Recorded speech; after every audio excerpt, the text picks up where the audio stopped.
Welcome to Suman TV. నేను మీ Suman TV Nag. Kolkata ఇన్సిడెంట్కి సంబంధించినటువంటి వాటిల్లో ఇవాళ జూనియర్ డాక్టర్స్ నిరసన, అంటే 42 రోజులుగా చేసినటువంటి నిరసన మొత్తం కొద్ది రోజులు ఆపుదాము, దీనికి బ్రేక్ ఇద్దామని చెప్పేసి అనటం జరిగింది. అయితే దానికి గల ప్రధాన కారణాలు ఏంటి అనేటువంటి విషయంతో పాటు Sandeep Ghosh, RG Kar medical hospital ex principal, అతని మీద ఈరోజు ఈడీ రైట్స్ మళ్ళీ జరగడం చూసాం మనం.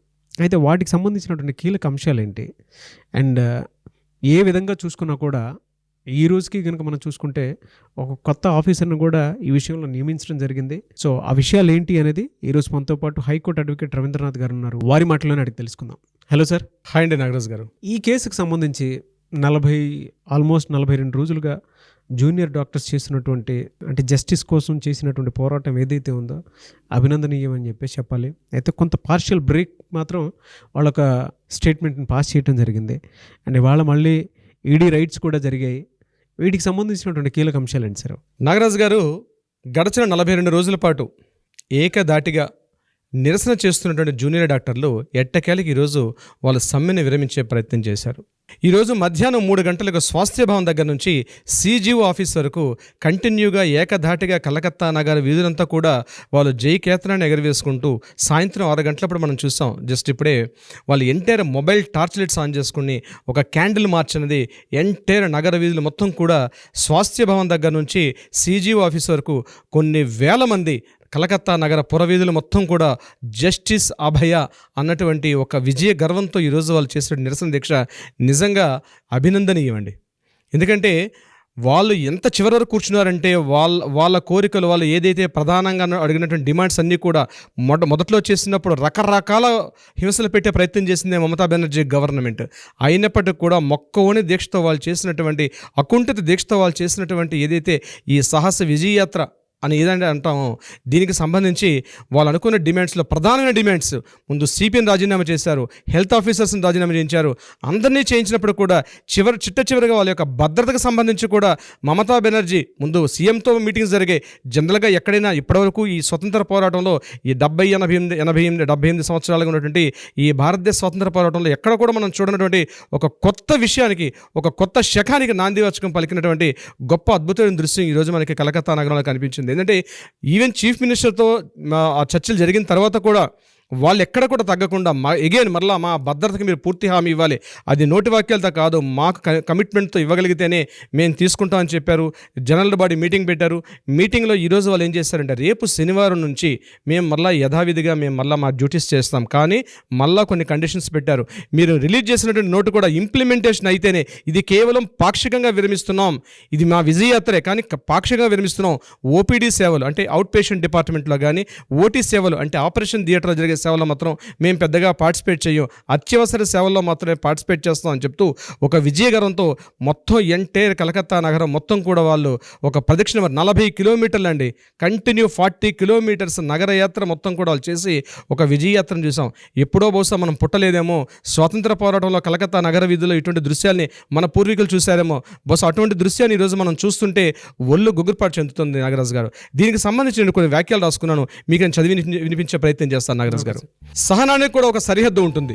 42 రోజుల పాటు జస్టిస్ సభ కోసం పోరాడిన జూనియర్ డాక్టర్లు సమాజంలో న్యాయం కోసం నిలబడితే గలం ఎప్పుడూ విరిగిపోదు. చీకట్లో వెలుగు కోసం పోరాడిన జూనియర్ డాక్టర్లు నేడు విజయజ్యోతి వెలిగించారు. విరామం లేకుండా సాగిన ఈ దీక్ష కేవలం ఒక దీక్ష ఉద్యమం కాదు, ఆత్మగౌరవం కోసం జరిగిన మహాయుద్ధం. ప్రజల కోసం, రోగుల కోసం, దేశ ఆరోగ్య వ్యవస్థ కోసం చేసిన త్యాగం ఈరోజు తమ న్యాయమైన గలాన్ని ప్రపంచానికి వినిపించిన రోజు. తమ హక్కుల కోసం 42 రోజుల పాటు పోరాడిన జూనియర్ డాక్టర్లు ఎట్టకేలకు విజయాన్ని సాధించారు, ప్రభుత్వాన్ని అప్రతిక్షితంగా కదిలించారు. వీరి దీక్ష కేవలం ఒక నిరసన కాదు, ఒక చైతన్య రాగం. న్యాయం కోసం పోరాడే ప్రతిగలం ఎప్పటికీ నిశ్శబ్దం కాదు. జస్టిస్ ఫర్ అభయ ఒక నినాదం కాదు, అది యువ వైద్యుల పయనానికి ప్రతీక. రేపటి నుండి ఆపరేషన్ థియేటర్లో ఏప్రాన్స్ వేసుకున్న యోధులు జస్టిస్ అభయ కోసం నిలబడ్డ సేనాధిపతులు. ప్రతి పాయింట్ మీద ప్రభుత్వానికి గట్టిగా నిలబడ్డ వీరు కేవలం డిమాండ్స్ గెలుచుకోవడం ఒక్కటే కాదు, ప్రతి యువతకు స్ఫూర్తినివ్వాలనే మిషన్ కూడా పూర్తి చేశారు. వీరికి ధన్యవాదాలు తెలియజేయడం మాత్రమే కాదు, శిరస్సు వంచి మన గౌరవం తెలియజేయాలి. ఇది ప్రతి భారతీయుడి యొక్క గెలుపు. ధైర్యం దాటిగా ఉంటే గెలుపు మన పాదాల చెంత ఉంటుంది. ఆ యోధుల పాదాలకు నా శిరసాభివందనం. మీకు మీరు రాసుకున్నదా సార్ అది? అవును sir. Really hats off sir. అసలు అంటే మీ నరాల్లో జస్టిస్ రావాలి అనుకునేటువంటి ఆలోచన ఎంత బాగా ఇంకిపోయి ఉందో అని చెప్పడానికి ఇది అతిపెద్ద ఉదాహరణ సార్. ఇదే నో డౌట్. నాకు చాలా ప్రౌడ్గా ఉంది. Thank you so much sir. Thank you so much. Hats off to you. నిజంగా చాలామంది మనతో పాటు ట్రావెల్ అయినటువంటి ప్రతి ఒక్కరూ కూడా ఇప్పుడు ఈ 42 days మనం చేసినటువంటి వీడియోస్ కంటిన్యూగా ఏవైతే ఉన్నాయో ఫర్దర్గా కూడా వీటికి సంబంధించినటువంటి వాటిల్లో ఏ అప్డేట్ వచ్చినా కూడా చేస్తాం. కానీ బట్ ఎందుకో మనసుకి చాలా తృప్తిగా అనిపించింది. మనసు లోతుల్లో నుంచి గుండె కదిలేలాగా రాసుకున్నారు సార్. ఎంత బాగా ఓన్ చేసుకున్నామో ఒక మంచి జస్టిస్ కోసం. మనతో పాటు చాలామంది కూడా వీడియో చూసేటువంటి వాళ్ళు డెఫినెట్గా వాళ్ళ కళ్ళు చెమర్చక మానదన్న. ఇకపోతే నాగరాజు గారు ఇక పాయింట్లోకి వచ్చినట్లయితే సందీప్ ఘోష్ మీద ఉన్నటువంటి దాడి. యాక్చువల్గా సిబిఐ వాళ్ళు ఈరోజు అటాక్స్ చేశారండి సందీప్ ఘోష్ మీద. అంటే సెకండ్ టైం రైట్స్ అది అతని ఇంటి పైన దాడి చేశారు. అంటే యాక్చువల్గా ఇంటిపైన దాడి చేయడం అనేది ఎందుకు చేయాలనిపించింది సిబిఐ వాళ్ళకంటే కొన్ని కీలకమైనటువంటి ఇన్ఫర్మేషన్ ఇంట్రాగేషన్ సమయంలో వీళ్ళకి బయటపడింది.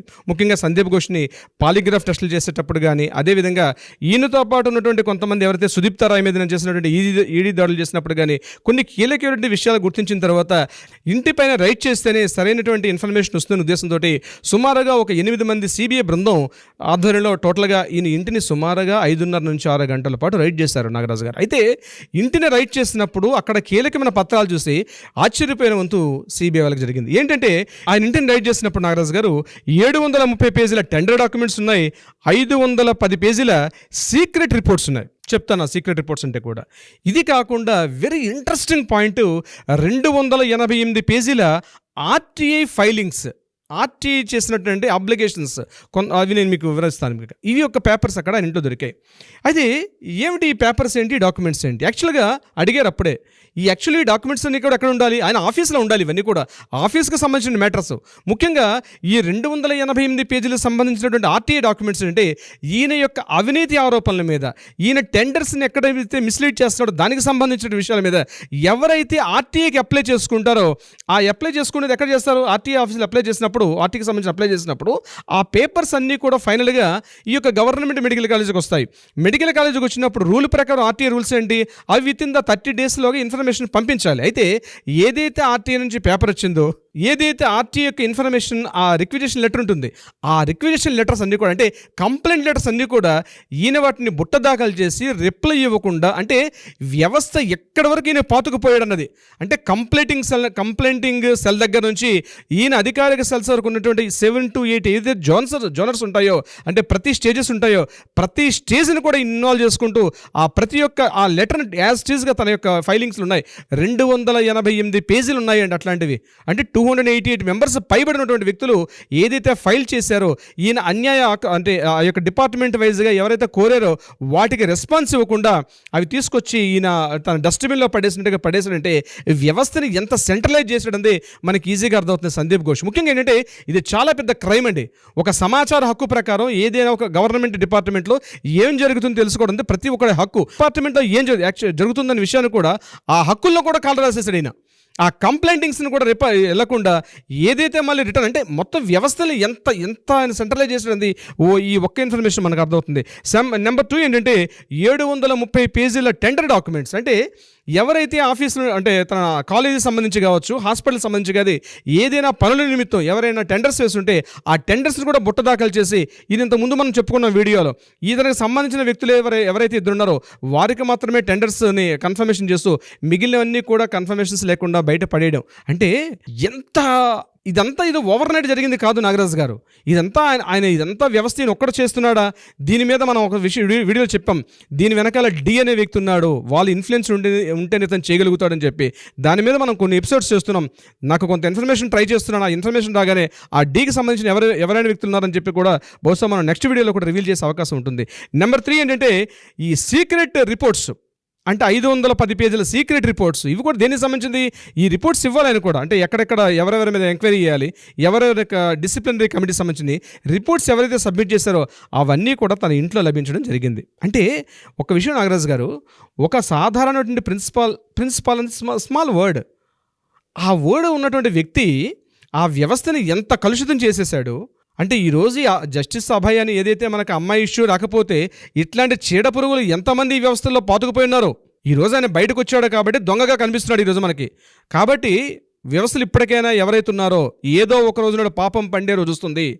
దీనికి ఒక ఎగ్జాంపుల్ డెఫినెట్గా తీసుకుని మాట్లాడుకోవాల్సిన దీని గురించి మనం ఒక ప్రత్యేక ఎపిసోడ్ చేయాలి. దీనికి సంబంధించి ఈ వ్యవస్థల్లో, ప్రభుత్వ వ్యవస్థల్లో అవినీతి అక్రమాలు ఎలా ఉంటాయండి ప్రత్యేకంగా ఒక వీడియో చేద్దాం మనం దీనికి సంబంధించి నాగరాజు గారు. అయితే ఇంపార్టెంట్ పాయింట్ అంటే ఈరోజు ఈ డాక్యుమెంట్స్ అన్ని తీసుకుంటే సిబిఐ వాళ్ళు మళ్ళీ ఈ పేపర్స్ అని తీసుకొని వెళ్ళడం జరిగింది ఇంట్రాగేషన్స్ నిమిత్తం.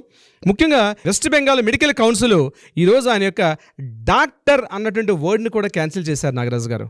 అంటే ఈ రోజు నుంచి డాక్టర్ సందీప్ ఘోష్ ప్రిన్సిపాల్ కాదు, ఆల్రెడీ ఎక్స్ ప్రిన్సిపాల్ అయినా ఈరోజు డాక్టర్ సందీప్ ఘోష్ అనే వర్డ్ ఇంకా డాక్టర్ అనే రాసుకోవడానికి కూడా బహుశా ఈయనకి ఈ రోజు నుంచి అర్హత లేదు. వెస్ట్ బెంగాల్ మెడికల్ కౌన్సిల్ ఏదైతే ప్రాక్టీషనర్ మెడికల్ లిస్ట్ ఉంటుందో ఆ మెడికల్ డాక్టర్స్ యొక్క లిస్టులోంచి ఈయన పేరుని తొలగించేశారు ఈరోజు.